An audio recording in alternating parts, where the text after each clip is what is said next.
Hi, it's Giffen Lobates here, and video 6 in a series I've called Ledgers and Layers. And today I want to talk about the Web3 layer. So this is the layer where people produce websites that interface with blockchains. And I'm going to use Ethereum as an example here because it's the kind of most Web3 enabled blockchain out there at the moment in people's knowledge.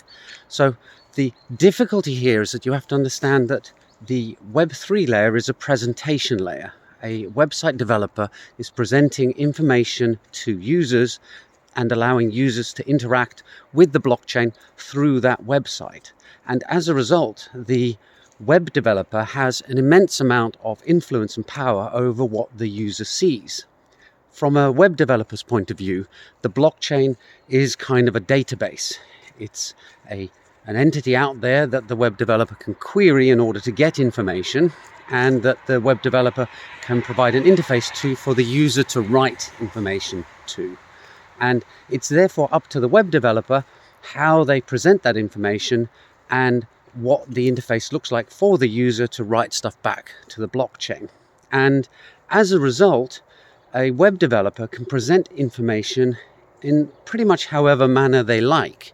So as an example, I recently deployed an NFT called Souls, and the NFT had a special number associated with it called the Soul. And I was interpreting that as some statistics for a game-like setup in the website that I was using to present the NFT to users. And it was entirely up to me how I took that number and how I presented it to the users of the site. So what I did was I used the first byte to be a characteristic of the NFT called swag, and the second byte to represent clout, and the third byte to represent drip. These are just terms that Anthony Day came up with. I'm not really au fait with them. And as a result, when a person mints an NFT and then sees it on the website, they get a character sheet like out of some kind of role-playing game, and the statistics appear to be fairly random. However, what I then did, after Anthony Day complained about one of his statistics being low, was I added an extra piece of code into the presentation. Namely, it checked if the name of the NFT was Anthony Day, and if it was, instead of presenting the first statistic, which I think was swag, as the number recorded on the blockchain, it just presented 100. And so this is the kind of thing that, say, game developers can do when they are interfacing their game with a blockchain. They can take the information off the blockchain and present it to the user as is, but they can also mess around with, in quotes, the reality of the blockchain, in that you can have a game where you have some NFTs and the data that is pulled off the blockchain is presented to the user as it is on the blockchain, or you can tweak it and change it as you see fit. So there's nothing about blockchain that forces a web developer to actually present the genuine information to the end user. They could do the same thing with an NFT sales site, for example. If you are a company that runs a website that allows people to buy and sell and trade NFTs, you can choose to present the images that the NFT points to as they are, or you can decide to put filters over them, or you can even decide that there's a particular NFT contract out there that for some reason you have a dislike for. Say you really don't like cats. So when somebody goes to look at a CryptoKitty on your site, instead of presenting them with the cute little cartoony CryptoKitty picture, you can decide to swap it out for a picture of a very angry looking Sphinx cat if you so choose.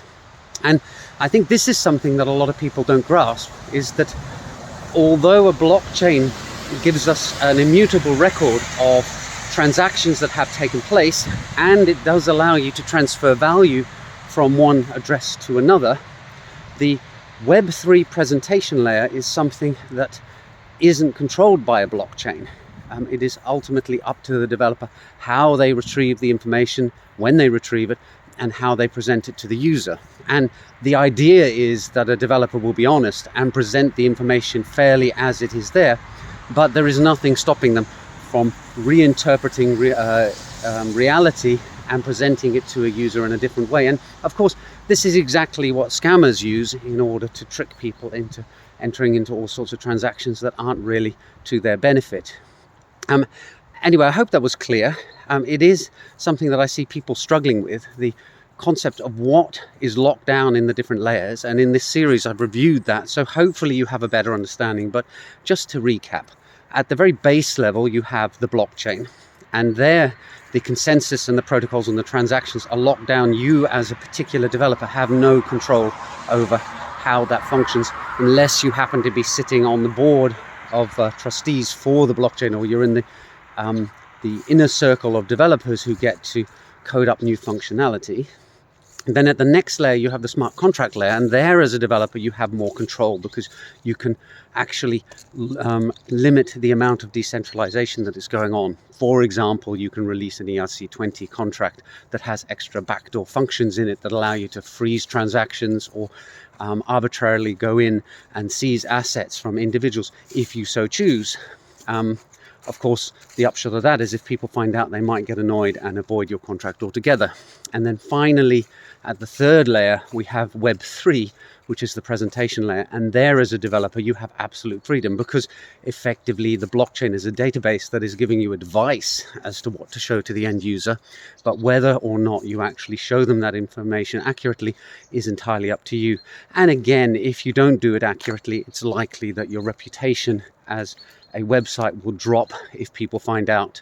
You could end up with some very bad marketing that spoils the whole thing. So you want to think very carefully about not showing the truth as it is represented on the blockchain. That's the Levels and Layers series. I hope you found it interesting, and I'll see you all in the next video soon. Bye for now.